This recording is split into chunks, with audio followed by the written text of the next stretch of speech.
ఎందుకంటే ఇంతవరకు దేశ చరిత్రలో ఏనాడు కూడా ఒక్కరోజు పుట్టిన జాబ్ కార్డు ఒకరోజు చనిపోయింది కూడా ఇంతవరకు ఎక్కడా లేదు. కాబట్టి వీళ్ళు ఇప్పటికే తక్షణమే ఉద్యోగ నోటిఫికేషన్ తొందరగా విడుదల చేయాలని చెప్పేసి కోరుతా ఉన్నాం. అలాగే ఏమైనా ఉద్యోగ నోటిఫికేషన్ విడుదల చేయాలని చెప్పేసి కూడా నిరుద్యోగులందరూ రోడ్ల మీద పోరాడుతూ ఉంటే కమిటీలు వేసి కాలయాపన చేసే ప్రయత్నం చేస్తూ ఉన్నారు. కాంగ్రెస్ పార్టీ అంటేనే కమిటీలు అంటేనే కాంగ్రెస్ పార్టీ. ఈ కమిటీలు వేసి కాలయాపన చేసి నిరుద్యోగులను ఇబ్బంది పెట్టే ప్రయత్నం చేస్తూ ఉన్నారు. ఈ రోజు డిఎస్సి అభ్యర్థులు కానీ, గ్రూప్స్ అభ్యర్థులు కానీ, ఎస్ఐ అండ్ కానిస్టేబుల్ సంబంధించిన అభ్యర్థులు కానీ, జీపీ వాళ్ళు కానీ, పవర్ సెక్టర్ సంబంధించిన అభ్యర్థులు కానీ ప్రతి ఒక్కరు కూడా తీవ్ర అరిగోసపడతా ఉన్నారు. మా ఉద్యోగం నోటిఫికేషన్ మాకు ఎక్కడ అని చెప్పేసి కూడా నిరుద్యోగులందరూ కడుపు మంటతో రోడ్లు ఎక్కుతా ఉన్నారు. రోడ్లు ఎక్కుతున్నా కూడా ఎక్కడికక్కడ దిగ్బంధం చేస్తూ పోలీసులతో ఇబ్బంది పెడుతూ మా ఫోన్లు ట్రాప్ చేయడం, మీ ఎక్కడుంటే పోలీసులు అక్కడ పంపించే ప్రయత్నం చేస్తా ఉన్నారు. ఇదేనా నీ ప్రజాస్వామ్య పాలన అని చెప్పి అడుగుతా ఉన్నా.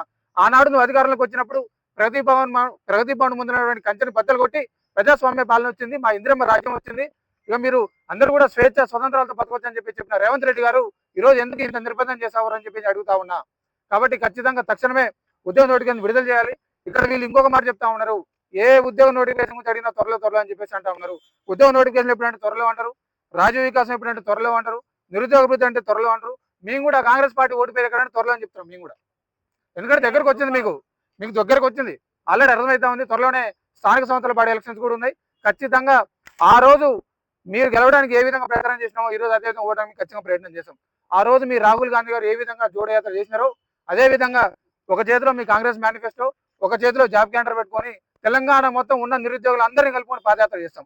ఆ రోజు మీ పార్టీ గెలవడానికి ఏ విధంగా అయితే కృషి చేసినామో, ఏ విధంగా మీరు మమ్మల్ని మోసం చేసి అధికారంలోకి వచ్చారో, వీళ్ళంతా దొంగలు, నిరుద్యోగులు మోసం చేశారు, ఇంతవరకు ఒక్క నోటిఫికేషన్ కూడా విడుదల చేయకుండా నిరుద్యోగులు ఇబ్బంది పెడతారు అని చెప్పేసి కూడా ఊరు వాడ మొత్తాన్ని తిరిగి కూడా అందరికీ అర్థమయ్యేటట్టు చెప్పి ఓడించే ప్రయత్నం చేస్తాం.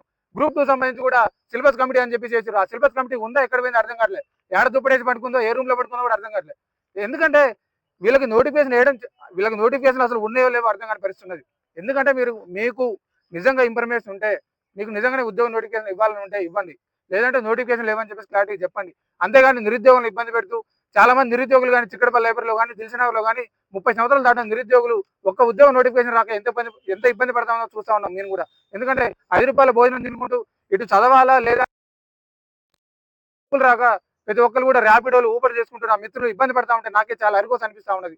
డిగ్రీ పీజీ చదివిన అభ్యర్థులు కూడా ర్యాపిడోలు కొట్టుకుంటూ, స్విగ్గీ చేసుకుంటూ, జొమాటో చేసుకుంటూ, కొంతమంది మన సంబంధించి కూడా ఏదో వాళ్ళకి నచ్చిన పని వాళ్ళు చేసుకునే ప్రయత్నం చేస్తా ఉన్నారు. కాబట్టి తక్షణమే బరాబర్ చెప్తా ఉన్నాం, మీరు ఇచ్చిన మాట ప్రకారం ఖచ్చితంగా 2 లక్షల ఉద్యోగాలు భర్తీ చేయాల్సిందే.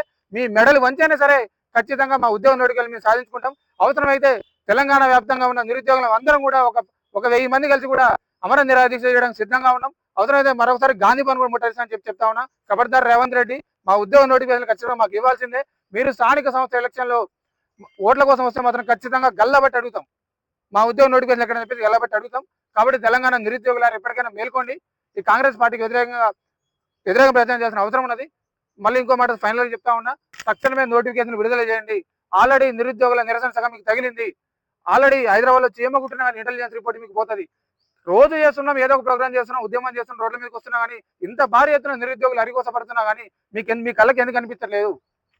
చిన్న చిన్న సమస్యలకి రెస్పాండ్ అవుతా ఉన్నారు. ఈ రోజు రేవంత్ రెడ్డి గారు ఢిల్లీ పోయినారు. మాట్లాడితే సభలో 50,000 ఉద్యోగాలు ఇస్తామని చెప్పేసి 50,000 ఉద్యోగాలు భర్తీ చేస్తాం అని చెప్తా ఉన్నారు. కానీ ఆయన 50,000 ఉద్యోగాలు ఇచ్చడం కానీ 50 సార్లు మాత్రం ఢిల్లీ పోయి ఇచ్చినాడు. ఇంతవరకు అది చేసిందే ఏం లేదు. కాబట్టి తక్షణమే నోటిఫికేషన్ విడుదల చేయాలని చెప్పేసి కూడా కోరుతా ఉన్నాం.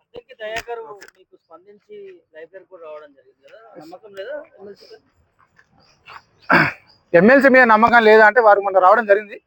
అయితే 2 రోజుల్లో సీఎం గారి దగ్గర తీసుకోవాలని చెప్పడం జరిగింది. కానీ ఎందుకంటే మాకు నమ్మకం లేదని వాస్తవానికి, ఎందుకంటే వ్యక్తి మీద నమ్మకం ఉన్నది, వ్యవస్థ మీద నమ్మకం లేదు, కాంగ్రెస్ పార్టీ మీద నమ్మకం లేదు, వ్యక్తి మీద నమ్మకం ఉన్నది. ఇక్కడ ఏంటంటే ఆయన వచ్చిపోయిన 2 రోజుల తర్వాతనే మన మంత్రి వివేక వెంకటస్వామి గారు ఆల్రెడీ 70,000 ఉద్యోగాలు భర్తీ చేసినని చెప్పేసి వారు చెప్పడం జరిగింది ఒక సభలో.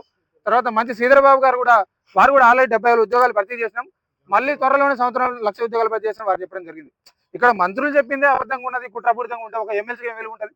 వాళ్ళు ఏదో వాళ్ళ రాజకీయ మనుగడ కోసం, వాళ్ళ మంత్రి పదవి కోసం ఏదో వచ్చి నిరుద్యోగులు లబ్ధి చేకూరుస్తున్నాం అని చెప్పేసి పైన ప్రాపగాండ సృష్టించడానికి వచ్చి నిరుద్యోగులను మభ్యపెట్టి త్వరలో స్థానిక పార్టీ ఎలక్షన్స్ ఉన్నాయి కాబట్టి నిరుద్యోగులందరూ మా వైపే ఉన్నారు అని చెప్పేసి ఒక అద్భుత కల్పన కల్పించడానికి ఇదంతా రాజకీయం చేసే ప్రయత్నం చేస్తా ఉన్నారు.